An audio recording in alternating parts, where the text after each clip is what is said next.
Assalamualaikum. I hope you are also fine. আজ তোমাদের সঙ্গে চেঞ্জিং সেন্টেন্স পার্ট 6 আলোচনা করব। অ্যাক্টিভ ইনটু প্যাসিভ এবং ভয়েস চেঞ্জ। প্রথমে নাম্বার 1 অ্যাসার্টিভ সেন্টেন্স দেখতে পাচ্ছ তোমরা, এবং অ্যাসার্টিভ সেন্টেন্স এবং present indefinite tense. Point out করতে হবে কোন সেন্টেন্স এটা অ্যাসার্টিভ সেন্টেন্স এবং প্রেজেন্ট ইনডিফিনিট টেন্স। কেন? only one verb এবং present form of the principal verb.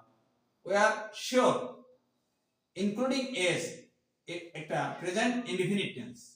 সেই assertive sentence এর present indefinite tense এ active থেকে passive করার নিয়ম object হবে কি subject হবে কি subject। এটা মেসি নাউন, তাহলে নাউনের কোনো পরিবর্তন নাই, তাহলে object হলো মেসি, তাহলে মেসি ব্যবহৃত হবে। টেন্স প্রেজেন্ট ইনডিফিনিট টেন্স হলে সেখানে helping verb am is are ব্যবহৃত হবে। তিনটাতে ব্যবহৃত হতে পারে না বন্ধুরা, যে কোনো একটি ব্যবহৃত হবে। Messi third person singular number বিধায় সেখানে হেল্পিং ভার্ব is ব্যবহৃত হবে। তারপরে প্রেজেন্ট ফর্ম চেঞ্জ হয়ে পরিবর্তন হয়ে সেখানে পাস্ট পার্টিসিপল ফর্ম নন ভার্ব নো নিউ নন ব্যবহৃত হবে। তারপর প্রিপোজিশন বাই না বসে টু বলবে। তারপর সাবজেক্ট হবে কি অবজেক্ট এভরিবডি।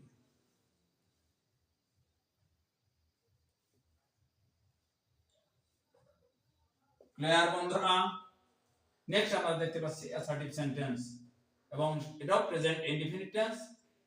তবে সেখানে সাবজেক্টের পরে যদি modals should, can, must, need, would, will এরকম যদি থাকে তাহলে সেখানে আমাদের একটা ব্যতিক্রম আছে।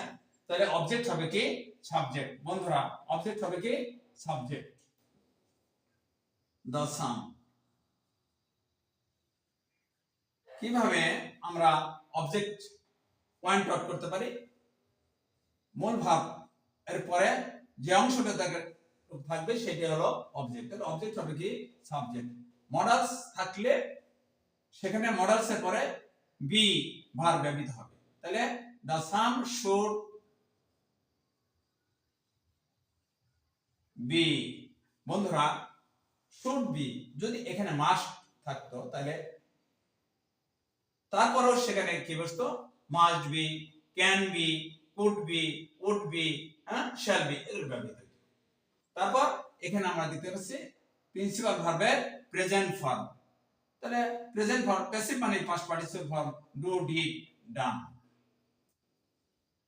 এখন বন্ধুরা সাবজেক্ট হবে অবজেক্ট প্রিপোজিশন বাই যুগে, যেহেতু এটা থার্ড পারসন, এখানে থার্ড পারসনের কোনো পরিবর্তন হবে না, নাম রিনা। ওকে বন্ধুরা, নেক্সট আমরা দেখতে পাচ্ছি এটাও অ্যাসার্টিভ সেন্টেন্স। এটা অ্যাসার্টিভ সেন্টেন্স এবং আমরা দেখতে পাচ্ছি এটা present indefinite tense. Present indefinite tense. তাহলে অবজেক্ট মূল অবজেক্ট এখানে হলো আমার দা জু। তাহলে অবজেক্ট হবে কি subject the zoo. Tense present indefinite tense যেহেতু সেখানে helping verb am is are ব্যবহৃত হবে। দা জুটাও থার্ড পারসন সিঙ্গুলার নাম্বার, সেহেতু সেখানে is ব্যবহৃত হবে।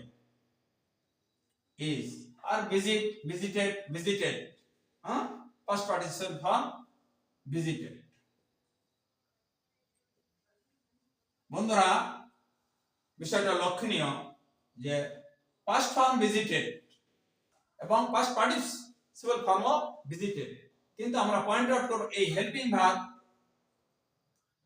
দিয়ে আমরা বুঝতে পারবো যেটা পাস্ট পার্টিসিপল ফর্ম। ক্লিয়ার বন্ধুরা? তারপরে সাবজেক্ট হবে কি অবজেক্ট প্রিপোজিশন বাই যুগে। এখানে দা পিপল অফ বাংলাদেশ সম্পূর্ণ এটা হলো কি সাবজেক্ট, এটা হবে বাই যুগে অবজেক্ট। দা পিপল অফ কি বাংলাদেশ। দা পিপল অফ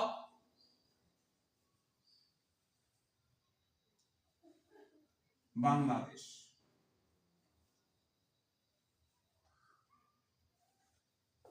বন্ধুরা ক্লিয়ার বিষয়টা? তাহলে অবজেক্ট হবে কি সাবজেক্ট। এখন আমার আরেকটা প্রয়োজন এখানে যে অ্যাডভার্ব আমরা বাক্যের শেষে ব্যবহৃত করতে পারবো। ডেইলি,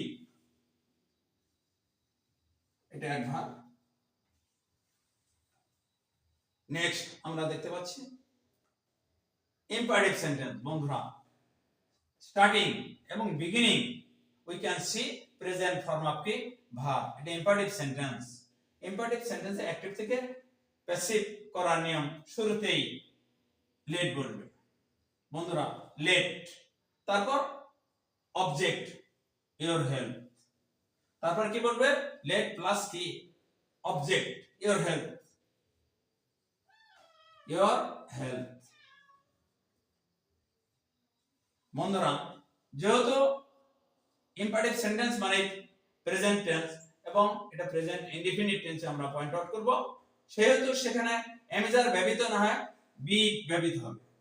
বি, বি সমান সমান কি এমিজার, তারপরে প্রেজেন্ট ফর্মের past participle form taken care of, এটা গ্রুপ ভার্ব টেকেন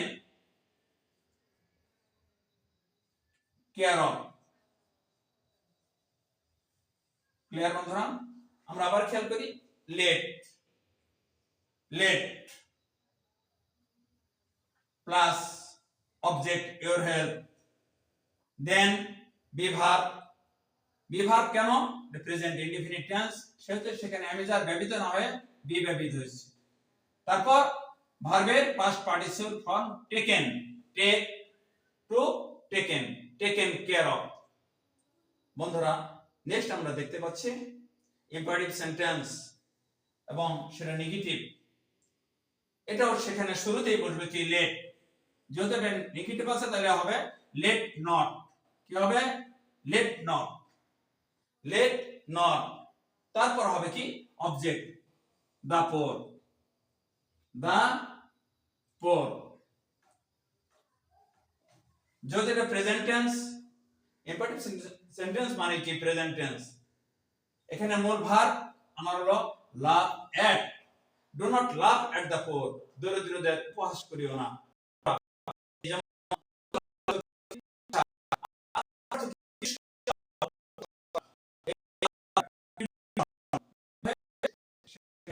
বাংলা হলো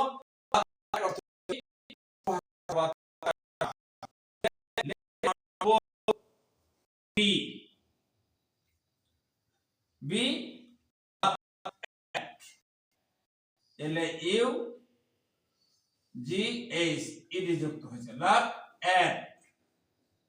বন্ধুরা not the poor be laugh at. বন্ধুরা আমরা যদি এইভাবে প্র্যাকটিস করি পুনঃ তাহলে আশা করি তোমরা ভালো করবে এবং অবশ্যই ভিডিওটি তোমরা সুন্দরভাবে পর্যবেক্ষণ করবে এবং লক্ষ্য করে তোমরা জিনিসগুলো লেকচারগুলো তোমরা শুনবে। যদি তোমাদের ভিডিওটি ভালো লাগে অবশ্যই শেয়ার করবে এবং কমেন্টস করবে এবং সাবস্ক্রাইব করবে। আশা করি তোমরা ভালো থাকবে এবং সুস্থ থাকবে। আল্লাহ হাফেজ, আসসালামু আলাইকুম।